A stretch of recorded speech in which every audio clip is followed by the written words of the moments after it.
Строительство Бельского моста, развязка на проспекте Салавата Юлаева, восточный выезд из Уфы, транспортная инфраструктура Уфы меняется на глазах. Вопросов, конечно, очень много, и основные из них прямо сейчас мы можем задать руководителю Федерального дорожного агентства Роману Новикову. Роман Витальевич, рады видеть вас в Уфе. Вы у нас не впервые. Вот мы сейчас с вами находимся на главной артерии нашего города. Это Бельский мост. Весь город, вся республика ждет окончания этого строительства. Вот пока вы ехали, сейчас час пик, наверняка попали в небольшую пробку. Как вообще оцениваете движение в Уфе?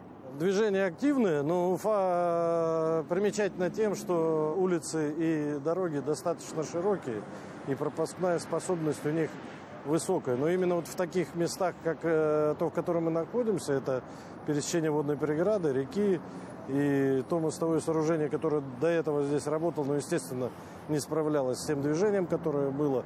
Коллеги оценивают примерно в 45 тысяч автомобилей в сутки. Это уже сверхвысокая интенсивность. И те решения технологические, которые на сегодня приняты, они достаточно оптимальные, объективные и, уверен, позволят вот эту транспортную проблематику в этой точке расшить. Это понятно. Это действительно очень важная развязка в нашем городе. Мы здесь встречаем всех, кто приезжает к нам, но не менее важный еще один вопрос, тоже инфраструктурный проект, это восточный выезд. Как оцениваете ход работы, вот коротко? И этот объект, и восточный выход из Уфы, они софинансируются из федерального бюджета, поэтому мы мониторим процесс работ, который происходит и здесь, и на том объекте. Оцениваем высоко. На сегодняшний день все показатели по текущему выполнению работы выполняются, работы в графике. Есть уверенность, что за счет тех ресурсов, которые выделяются на эти объекты, они будут реализованы своевременно.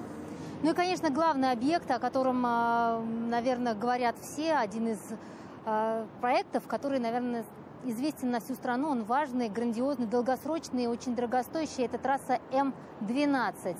Москва, Казань, Екатеринбург. Понятно, что для нас, регионов, это очень важно. То есть это для нас колоссальный рост. А для федерального центра что значит эта дорога? Это большой, на самом деле, инфраструктурный проект, который позволит в результате его реализации полностью реализовать транспортный потенциал нашей страны, транзитный потенциал. И самое главное, сократить время в пути вот по этому маршруту от Москвы через Казань до Екатеринбурга. Очень важным является участок на территории Башкортостана, это от границы с Татарстаном вглубь республики дорога М7, участок, к проектированию которого Федеральное дорожное агентство уже приступило. И в рамках вот этой рабочей поездки с главой республики мы обсуждаем весь перечень подготовительных мероприятий, которые необходимо выполнить для того, чтобы стройка эффективно стартовала. Это переустройство и взаимодействие с владельцами коммуникаций. Их 41 коммуникация, 6 владельцев. С каждым надо наладить отношения для того, чтобы ничьи интересы не прижать, в то же время обеспечить освобождение строительной площадки. Это большой объем инертных материалов, необходимый для строительства. Примерно в объеме 5 миллионов тонн для этого участка понадобится. И мы сегодня обсуждали вопрос, каким образом реализовать добычу этих материалов, чтобы эффективно стройку организовать.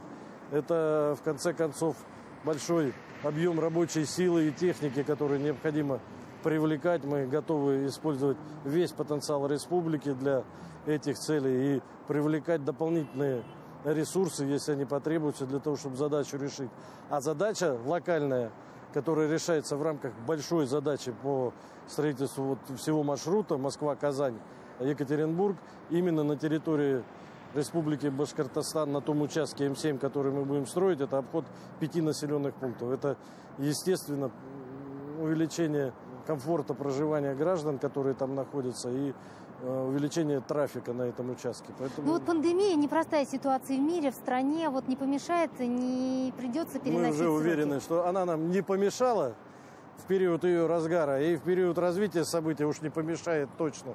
Мы умеем работать, мы умеем себя защищать, мы все активно вакцинируемся, у кого нет на это противопоказаний, дорожники, я имею в виду. Поэтому мы четко видим цель и к ней идем. Ну вот можно даже сказать, вот посмотрев на вот эту развязку на улице Заки-Валиди, она должна была открыться гораздо позже.